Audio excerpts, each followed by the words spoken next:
Bonjour et bienvenue. Aujourd'hui, on se plonge dans une source un peu particulière, la présentation d'un guide pour les lycéens.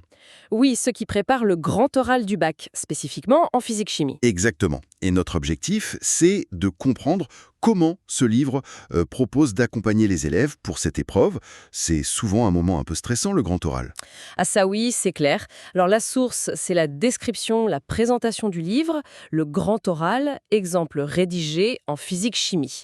Les auteurs sont Florence Clarix et Miguel de la Montagne. D'accord. Ça promet une méthode, des exemples. Bon, on va voir ce qu'il y a dedans. Allez, on décortique un peu ça. Allons-y. Alors, ce guide, il se présente comme un accompagnement vraiment pas à pas.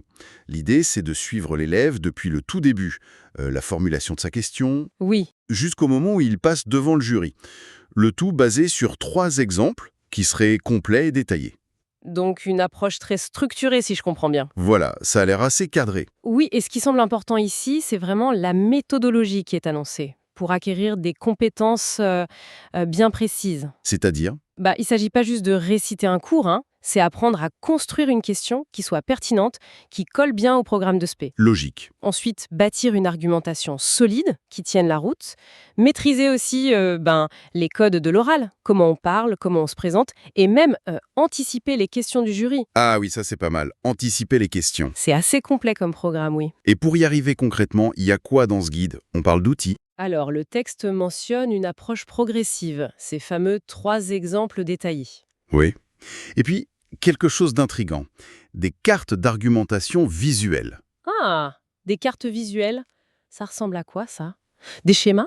Bon, on peut supposer, oui. C'est souvent très utile, surtout pour les sujets scientifiques, pour visualiser la structure logique d'un raisonnement, voir les liens entre les arguments en gros.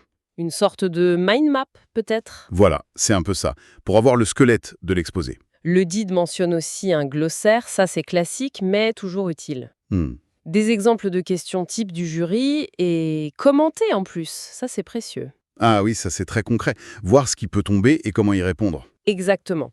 Et enfin, une médiagraphie, donc des ressources pour aller plus loin.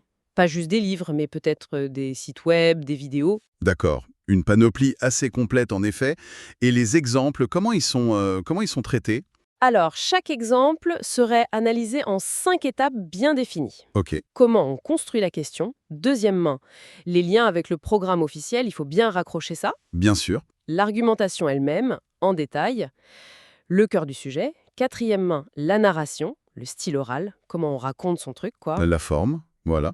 Et cinquièmement, la préparation aux questions potentielles du jury. Encore une fois, l'idée, c'est vraiment de découper la tâche pour que ça fasse moins peur. Oui, ça peut démystifier l'épreuve, c'est sûr. L'ouvrage est écrit par un enseignant expérimenté, nous dit-on, et il affirme donner les clés pour transformer ses connaissances. Hmm. Le texte mentionne même spécifiquement les connaissances mathématiques, en une présentation orale qui soit structurée et convaincante.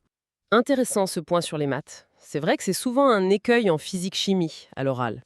Comment on explique une formule, une démarche mathématique, sans juste la poser là? Oui, comment on la rend vivante, pertinente dans le discours? Exactement. Le but affiché, si on lit entre les lignes, c'est vraiment d'aider l'élève à comprendre ce qu'on attend de lui, Hmm. à trouver l'inspiration avec les exemples, à construire sa propre présentation et surtout à gagner en confiance pour l'oral. Et il est mentionné une méthode qui aurait fait ses preuves. Bon, ça c'est un peu marketing peut-être, mais Oui, c'est le genre de formule qu'on trouve souvent.